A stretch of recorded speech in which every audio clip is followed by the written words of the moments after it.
নমস্কাৰ, মই আছোঁ আপোনালোকৰ ডিজিটেল মিত্ৰ। নতুনকৈ ITBP অৰ্থাৎ ইণ্ডো তিব্বতীয়ান বৰ্ডাৰ পুলিচ ফ'ৰ্চৰ আণ্ডাৰত 526টা পোষ্টৰ ভেকেঞ্চি ওলাইছে। 3 ধৰণৰ পোষ্ট আছে তাত। SI আছে, হেড কনষ্টেবল আৰু কনষ্টেবল। ছাব ইন্সপেক্টৰত টোটেল পোষ্ট আছে 92টা।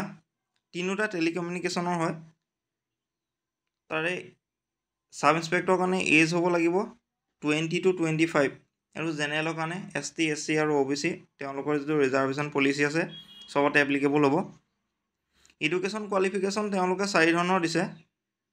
প্ৰথমটো হ'ল বেচেলৰ ডিগ্ৰী ছায়েন্সত হ'ব লাগিব, নহ'লে বেচেলৰ ডিগ্ৰী কম্পিউটাৰ এপ্লিকেশ্যন হ'ব লাগিব, নহ'লে BE ইন ইলেক্ট্ৰনিক্স বা কমিউনিকেশ্যন তাৰ কোনোবা এটাত হ'ব লাগিব, আৰু এইটো ৰেকগনাইজ ইউনিভাৰ্চিটি হ'ব লাগিব।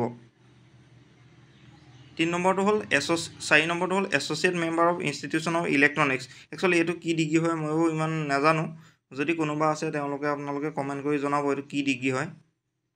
তাৰপিছত আহিলে হেড কনষ্টেবলৰ কাৰণে। হেড কনষ্টেবলৰ কাৰণে পোষ্ট আছে 383। তাতে কেণ্ডিডেটৰ এজ হ'ব লাগিব 18 পৰা 25 বছৰ। এইটো জেনেৰেলৰ কাৰণে।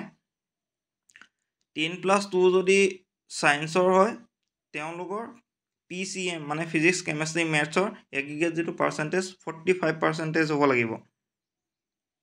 যদি 10 পাছ হয় আপুনি লগত আপোনাৰ কোনোবা এটা ডিপ্ল'মা থাকিব লাগিব। ইয়াত যিটো লিখা আছে তাত চাই ল'ব, 2টা ডিপ্ল'মা আছে, তাৰ কোনোবা এটা ডিপ্ল'মা থাকিব লাগিব। আৰু থাৰ্ড ডিগ্ৰীটো সেইটোৱেই, যদি আপুনি 10+ হয় লগত আপোনাৰ ডিপ্ল'মা থাকিব লাগিব 2 ইয়াৰ্ছৰ। তাৰপিছত আহিলে কনষ্টেবলৰ টোটেল পোষ্ট আছে 51টা। এজ হ'ব লাগিব 20 to 23 জেনেৰেলৰ কাৰণে। এডুকেশ্যন কোৱালিফিকেশ্যনত তেওঁলোক মেট্ৰিক পাছ হ'ব লাগিব।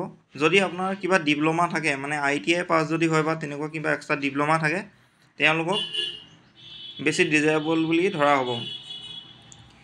এপ্লিকেশ্যন ফিটো হ'ল ছাব ইন্সপেক্টৰৰ কাৰণে 200 টকা দিব লাগিব, কনষ্টেবলৰ হেড কনষ্টেবলৰ কাৰণে 100 টকা। এইটো জেনেৰেলৰ কাৰণে।